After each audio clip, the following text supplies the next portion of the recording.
बिस्मिल्लाहिर्रहमानिर्रहीम। अस्सलाम वालेकुम। उम्मीद करता हूँ आप सब खैरियत से होंगे।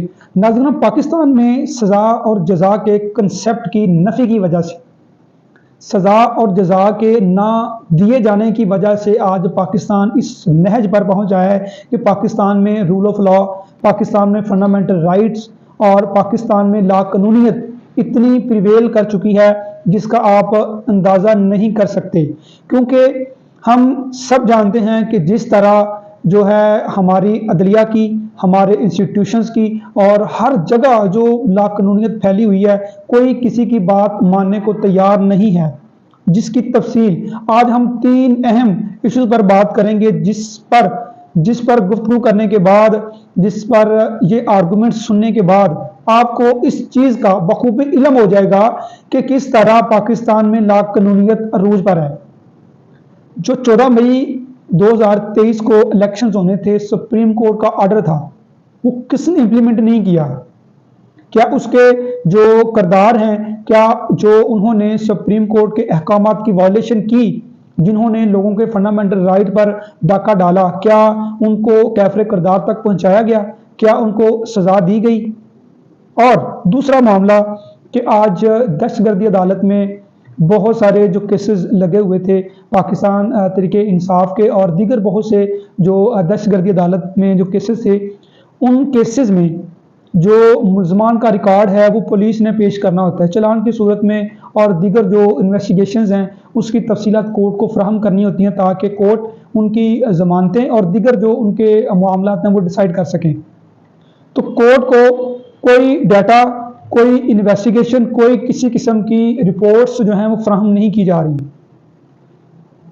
क्या हमारी अदलिया इतनी बेबस हो चुकी है? और क्या हमारे जो रियासती अदारे हैं और पुलिस है और जो दीगर अदारे हैं, क्या वो अदलिया की तस्दीक नहीं कर रहे? किस तरह ये मामला चलेगा?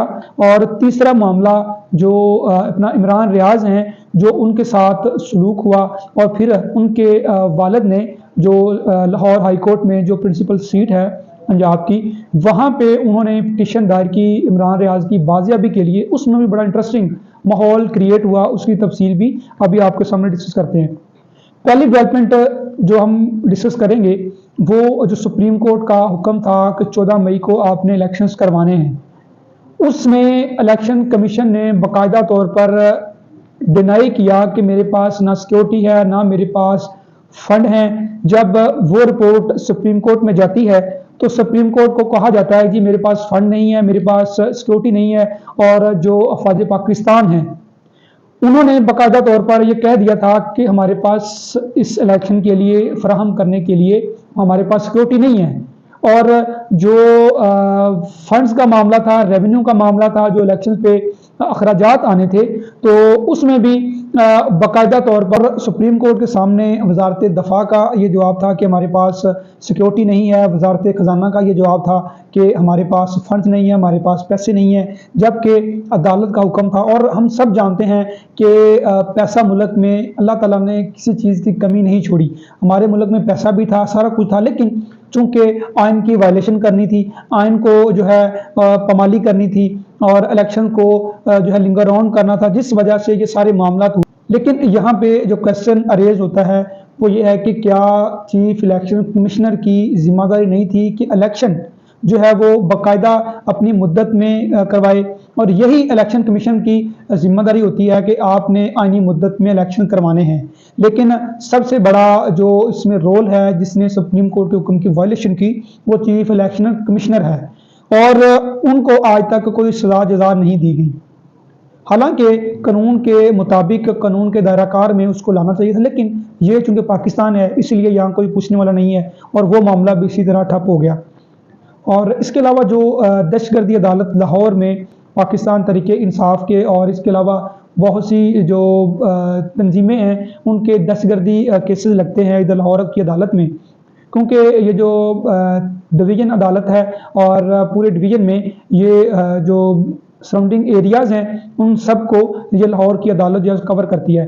तो जितने भी मामलात होते हैं दहशतगर्दी के, वो लाहौर के ही अदालत जो है उनको कोर्ट करती है। अब जो है आज जो पाकिस्तान तहरीक इंसाफ की जो ज़मानतें लगी हुई थी जो 9 मई के हवाले से, تو جو پولیس ہے، پولیس کا رویہ یہ ہے کہ پولیس ریکارڈ نہیں لے کے آتی. پولیس کہتی ہے جی وہ ابھی ریکارڈ تیار نہیں ہے. جو کنسرن بندہ ہوتا ہے، کنورس انویسٹیگیشن ہوتا ہے، وہ عدالت کے سامنے آتا ہی نہیں ہے. وہ کہتے ہیں جی کسی دوسری کام سے گیا ہے. حالانکہ عدالت میں ریکارڈ دینا، انویسٹیگیشنز دینا اور رپورٹس دینا، یہاں پہ پولیس آفیشیل کے باقاعدہ طور پر جو ریپرزنٹیٹیوز ہیں وہ علیحدہ سے مقرر کیے ہوتے ہیں کہ آپ کا کام صرف کورٹ پروسیڈنگ کو دیکھنا ہے. لیکن اس کے باوجود یہاں پہ کوئی نہ ریکارڈ پیش کیا گیا اور عدلیہ کی کلم کلا تصدیق کی جا رہی ہے. تو اس لیے ہمیں یہ دیکھنا ہوگا کہ یہ ملک کس طرف جا رہا ہے. عدلیہ کو خود سٹینڈ لینا ہوگا کہ جس طرح اس کے احکامات کی وائلیشن کی جا رہی ہے. اور تیسرا معاملہ جو عمران ریاض کا معاملہ ہے، جب وہ لاپتہ ہوئے تو اس کے والد نے رٹ دائر کی اس کی بازیابی کے لیے لاہور ہائی کورٹ میں. چیف جسٹس صاحب امیر علی بھٹی اس کیس کی سماعت کر رہے تھے اور انہوں نے آئی جی صاحب کو طلب کیا کہ جی عمران ریاض کہاں پہ ہے. تو ان کا یہ کہنا تھا کہ عمران ریاض جو ہے ہمیں نہیں پتہ کدھر ہے. حالانکہ وہ ان کا جو فرض ہے اور جو ان کی ڈیوٹی ہے وہ اوورال پنجاب ہے، اور پورے پنجاب میں کسی کا بھی کوئی نقصان ہوتا ہے، کسی کا بھی کوئی تحفظ کے معاملے میں اور کسی کا کوئی جانی مالی نقصان ہوتا ہے، وہ اس کے ذمہ دار ہیں. کیونکہ پولیس کا کام ہے کہ اپنے شہریوں کو تحفظ فراہم کرنا. لیکن یہ یہاں پہ بھی پولیس بھی فیل ہوئی اور عدلیہ بھی فیل ہوئی.